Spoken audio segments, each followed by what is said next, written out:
In this video I will share with you how to make your motorcycle last forever. Throughout the video we'll go from easy to harder to hardest things to do, and I will tell you what things you can do.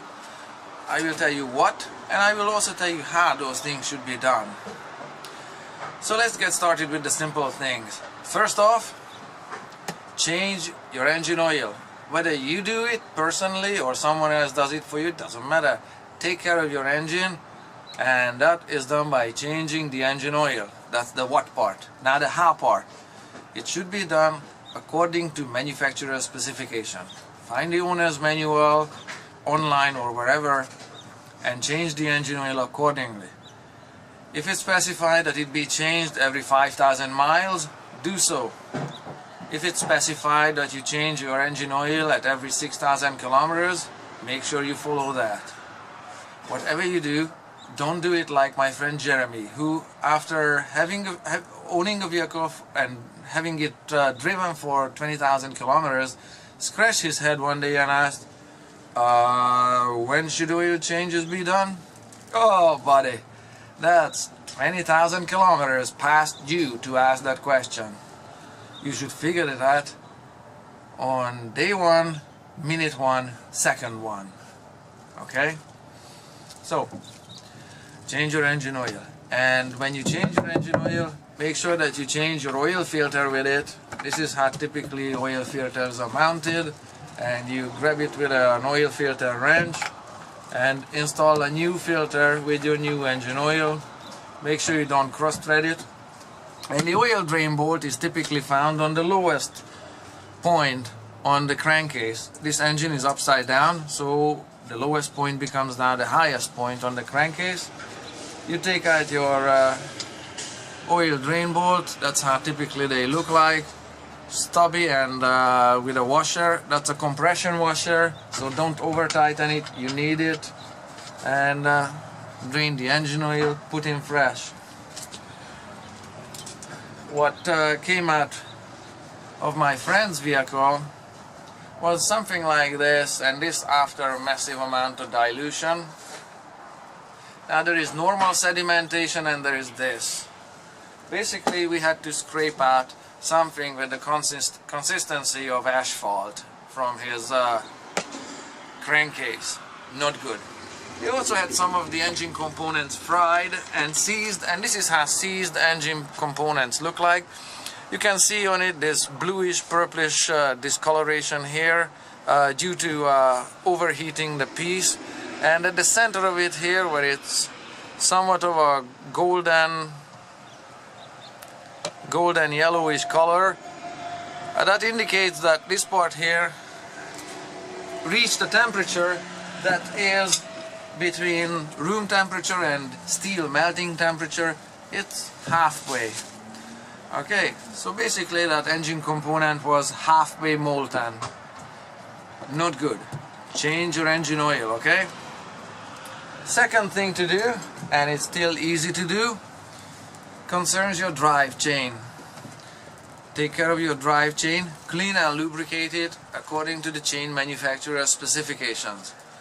On most chains you can see the chain manufacturer on it, there, and your model as well as the manufacturer. So make sure you follow the chain manufacturer's recommendation on the intervals for cleaning and lubricating your chain. So those are the two easiest things you can do to make your motorcycle last forever. Now the next one's gonna be harder, because the next one is don't rev your engine, and that includes racing the engine. Don't rev it high, don't race it at all. So it is hard to do, because if your self-validation and self-esteem comes from beating cars, racing them from one traffic light to another, well, in terms of making your engine last forever, it doesn't help. So you might need to find alternative sources for boosting your self-esteem. But to make your bike last forever, don't rev your engine, and this is why. I got here a crankshaft. It's kind of heavy, and on it you can see these flat surfaces. This one, flat and round surfaces. Those are points where the crankshaft is either supported or is in contact with other metal. Let me just put it down here because it's heavy too. Every time that crankshaft turns around inside the engine, it's resting on bearings, and in bearings there is friction. Where there is friction, metal surfaces wear away. Typical tolerances for piston clearance or bearings around the camshaft or other shafts in the engine is in the magnitude of 0.5 millimeter. That's about, in fractions, about 128th of an inch. So you don't have a lot of extra meat inside the engine. That 0.5 millimeter wear limit, or that 128th of an inch wear limit, means that when bearings and pieces are made new, they have a certain size, and once it's 0.5 millimeter smaller than that certain size, it's garbage. It's finished its useful life, and the pistons and internal components in the engine will have way too much free play and will be way too wobbly. So every time the crankshaft turns around, it eats away some metal. Don't rev your engine. That's how you make your motorcycle last forever. If you can travel a 10-kilometer distance at 3000 RPM, in contrast, your engine is wearing much less than if you travel the same distance at 6000 RPM or 9000 RPM. So don't rev your engine. It will save your bearings, it will save your crankshafts and all the internal components. You can make your motorcycle last forever. It also helps with your clutch. These are clutch plates from the clutch. You can see the clutch on this side of this bike engine here. The clutch also works on the principle of friction, and there isn't a lot of extra meat on these clutch plates either. If you're revving your engine, you are going through gear shifts. If you're going through gear shifts, you are operating the clutch. If you're operating the clutch wears. So don't go through gear shifts. And how do you do that? Don't rev your engine. Okay, so things work together. Another thing about revving your engine is, this one is a gear from transmission. This particular one is from a truck, but it's a big one, and I can show you easily how wear looks like on gear teeth. Let me just wait for the camera to focus a little bit. Can you see those dimpled surfaces thereabout on pretty much every gear tooth there? That one there. There's another pitted surface there on this one. Let me just turn it a little bit. Oops. This is also heavy, so you can see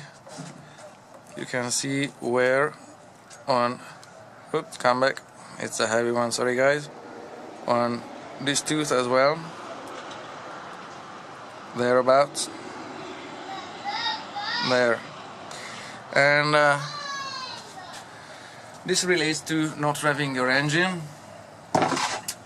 Like I said, if you're going through gear shifts, your gears in your transmission also wear out. And once the gear teeth are dimpled like such, they're no good, they need to be changed. So don't rev your engine, because it will save your bearings in the engine, it will save your clutch, and it will save your gears in your transmission. One more benefit for not revving the engine is you're showing up on your brakes. Whether you have brake shoes or brake pads for disc brakes, it doesn't matter. Brakes also work on the principle of friction. So if you are revving your engine and going fast, you will have to stop and slow down.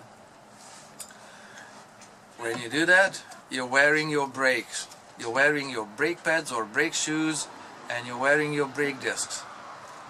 So if you don't rev the engine high, you can save your brakes and make it last longer. Another step forward in the direction of making your bike last forever. So let's recap this so far. The simplest things to do: take care of your engine oil, take care of your drive chain. The next level up, don't rev your engine. It will help your, it will save your bearings, clutch and transmission. One more thing, there is also chains inside the engine. I had this piece, or actually this piece on the crankshaft, and these chains are driving your camshaft or your alternator shaft from the engine. So every time you place a stress on the chains by accelerating and decelerating, accelerating and decelerating, accelerating and decelerating, this is what you are doing to these chains, okay? These chains eventually will stretch out. Once they stretch out beyond their wear limit, they have to be changed. So the more you rev your engine, the more they get this. So don't rev your engine. It will also help your drive chains inside the engine. So that was your next level. And you can kind of see where it goes from here. You can extend the pattern and follow it to its natural conclusion. To make your motorcycle last forever, you need to put less use on the bike by not revving it so high and riding it smartly. To make your bike last forever, you're gonna have to drain the engine oil, drain the gas tank, seal it up, seal up the throttle body or carburetor that you have on the bike, and keep it in your garage. That way it will last even longer. And to make your engine absolutely last forever, virtually forever, you're gonna have to seal it in an airtight container and bury it in the Antarctic ice. Archaeologists find 10,000-year-old woolly mammoths in the Arctic ice, buried and conserved in a condition that they look like just the same as they did on the day those mammoths died. Maybe they look a little dehydrated, but you get the idea. So that's how to make your bike last absolutely forever. We've got various levels on this one. You pick and choose your own level of commitment, and take care.